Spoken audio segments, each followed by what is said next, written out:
हा आहे की त्यांच्या जीवनामध्ये त्यांनी केलेले प्रयत्न आणि त्या प्रयत्नातून त्यांनी संपादन केलेलं यश हे काय की आपल्याला प्रेरणा देणार आहे, हे आपण या माध्यमातून घेणं गरजेचं आहे।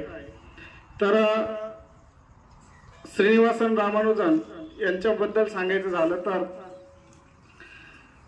सकाळची वेळ होती, एका शाळेमध्ये गणिताचा तास चालू होता। वर्गामध्ये शिक्षक तनमन धनाने गणित हा विषय विद्यार्थ्यांना समजून सांगण्याचा प्रयत्न करत होते। गणिताचे शिक्षक शिकवत असताना एक कन्सेप्ट, एक संकल्पना विद्यार्थ्यांना समीकरण सांगत होते की जर आपण 5 मधून जर 5 ला जर 5 ने भागिलं तर उत्तर किती येतं? 1। किती येतं? 1। 7 ला जर आपण 7 ने भागिलं तर उत्तर काय येतं? 1। असं समजून सांगत असताना शिक्षक वर्गात समजून सांगत होते।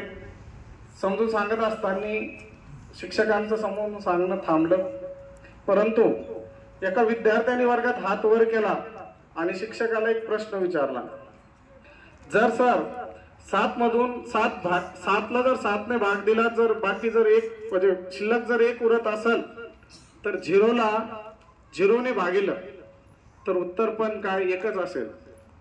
या प्रश्नाने शिक्षक पण भांबावून गेले। विद्यार्थ्यांना उत्तर काय द्यावं की असा प्रश्न शिक्षकापुढे निर्माण झाला। या ठिकाणी सांगण्याचा उद्देश असा आहे की विद्यार्थी असावा तर या पद्धतीचा एक संशोधक वृत्तीचा असावा। तर त्यानंतर शिक्षकाने त्या ठिकाणी काहीतरी उत्तर सांगून वेळ मारून दिली, पण विद्यार्थ्याचं त्या उत्तराने समाधान झालं का? नाही। विद्यार्थ्याचं समाधान न होता पुढे तोच विद्यार्थी एका नोकरीच्या मुलाखतीसाठी गेला आणि त्याला हाच प्रश्न त्या ठिकाणी विचारण्यात आला, पण ज्या वेळेला वर्गात उत्तर देताना शिक्षक भांबवले होते, घाबरले होते, परंतु तो विद्यार्थी मुलाखतीच्या त्या ठिकाणी गेल्यानंतर उत्तर देताना घाबरला नाही। याचं कारण असं होतं की त्या विद्यार्थ्यांनी स्वतःहून त्याचं उत्तर शोधलं होतं आणि त्याने उत्तर दिलं होतं। जर शून्याला आपण शून्याने भागलं तर काय की उत्तर हे शून्यच येतं, म्हणजे त्याचा अर्थ काही उरत नाही। आणि शून्याची संकल्पना ही आपण गणित क्षेत्रामध्ये शून्य आणि शून्याला कोणतीही गणिती क्रिया केली तर उत्तर काय? शून्य येतं, हे त्यांनी शोधून काढलं होतं। असाच जो एक प्रख्यात किंवा तो विद्यार्थी जो होता वर्गामध्ये हात वर करणारा विद्यार्थी जो होता तो होता श्रीनिवासन रामानुजन। की अवघ्या वयाच्या 5व्या वर्षी तो शाळेमध्ये दाखल झाला। शाळेत दाखल झाल्यानंतर म्हणजे सर्वप्रथम श्रीनिवासन रामानुजन यांचा जन्म 22 डिसेंबर 1787 रोजी तंजावर जिल्ह्यात ब्रिटिशकालीन मद्रास प्रांत, सध्या तामिळनाडू राज्यामध्ये त्यांचा जन्म झाला। त्यांच्या आईचे नाव कोमलप्पा, तसेच वडिलांचे नाव श्रीनिवास अय्यंगार असे त्यांच्या वडिलांचे नाव होते। त्यानंतर अवघ्या वयाच्या 5व्या वर्षी श्रीनिवास रामानुजन हे काय शाळेत दाखल झाले। दाखल झाल्यानंतर की पुढील 2 वर्षामध्ये त्यांनी हायस्कूल पर्यंतचा अभ्यास पूर्ण केला। बघा की वयाचे 2 वर्ष शाळेत दाखल झाल्यानंतर 2री 3रीला असताना त्यांनी पूर्ण हायस्कूल चा अभ्यास त्यांनी काय केला? पूर्ण केला। आणि त्यानंतर वयाच्या 10व्या वर्षी फायनल एक्झाम मध्ये ते जिल्ह्यामधून प्रथम आले आणि त्यांनी त्यांची जी अभ्यासू वृत्ती आहे, त्याची संशोधक वृत्ती आहे, गणिताबद्दलची जी आवड आहे, ही त्यांनी काय की त्या निकालाच्या माध्यमातून दाखवून दिली। आणि पुढे 16 वर्षाचे असताना ते मॅट्रिक परीक्षा पास झाले। त्यानंतर त्याला सुब्रमण्यम सारखी एक शिष्यवृत्ती त्यांना मिळाली आणि असं करत असताना त्यांच्या जीवनामध्ये कार नावाचा एक गणित तज्ञ यांच्या बुक त्यांनी काय केलं? वाचलं।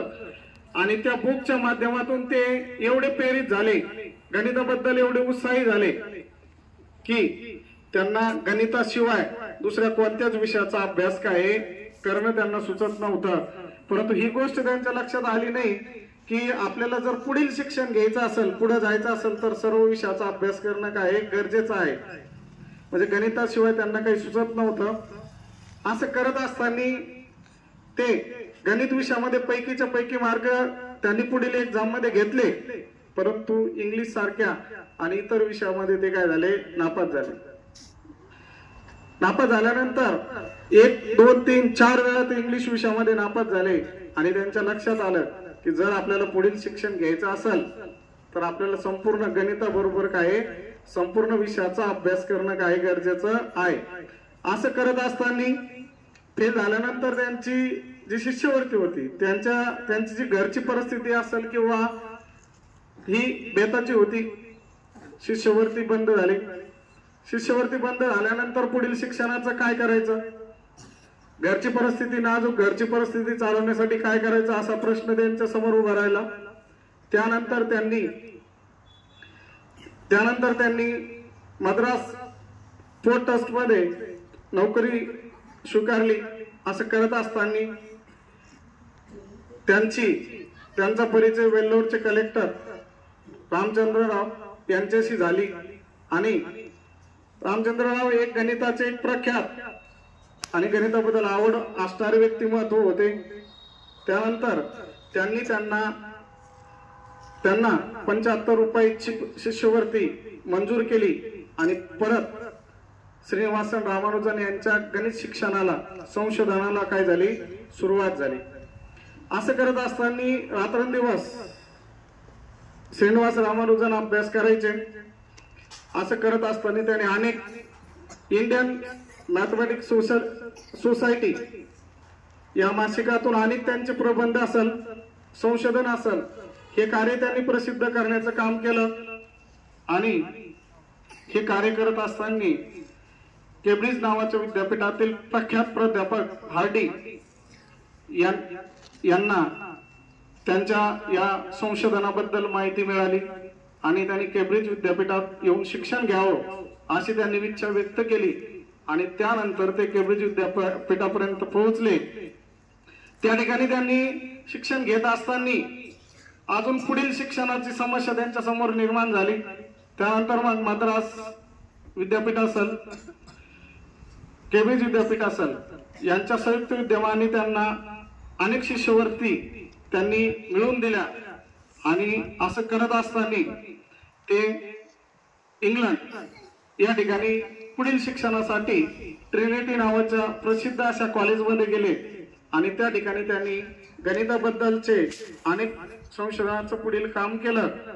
हे काम करत असताना त्या ठिकाणी त्यांना शेवटी रॉयल सोसायटी ऑफ या प्रसिद्ध जे संस्था आहे तिचे एक फेलोशिप किंवा मेंबरशिप त्यांना मिळाली आणि की ते एवढे वेशापर्यंत पोहोचले, सक्सेस पर्यंत पोहोचले की वयाच्या 31व्या वर्षी रॉयल सोसायटीचं मेंबर किंवा फेलोशिप मिळवणारे ते भारतातील नव्हे तर जगातील एकमेव गणित तज्ञ, गणित संशोधक म्हणून होते. त्यानंतर इंग्लंडला असताना त्यांची प्रकृती त्यांना साथ देत नव्हती.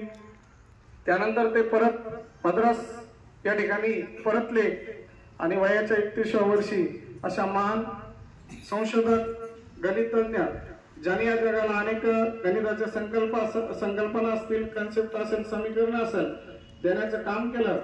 अशा एका महान गणितज्ञाचा अंत 26 एप्रिल 1920 रोजी झाला. की अशी एक जी या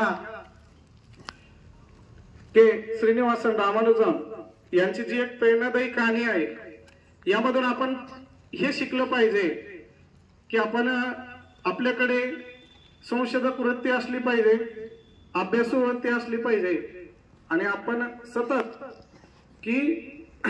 आपण एका विषयाचा अभ्यास न करता संपूर्ण विषयाचा अभ्यास चांगल्या पद्धतीने केला पाहिजे. या ठिकाणी मी वास्तविक तर एवढे माझे 2 शब्द या ठिकाणी संपवतो. संयोजकांनी मला इथं संधी दिली त्याबद्दल त्यांचे आभार मानतो आणि मी थांबतो.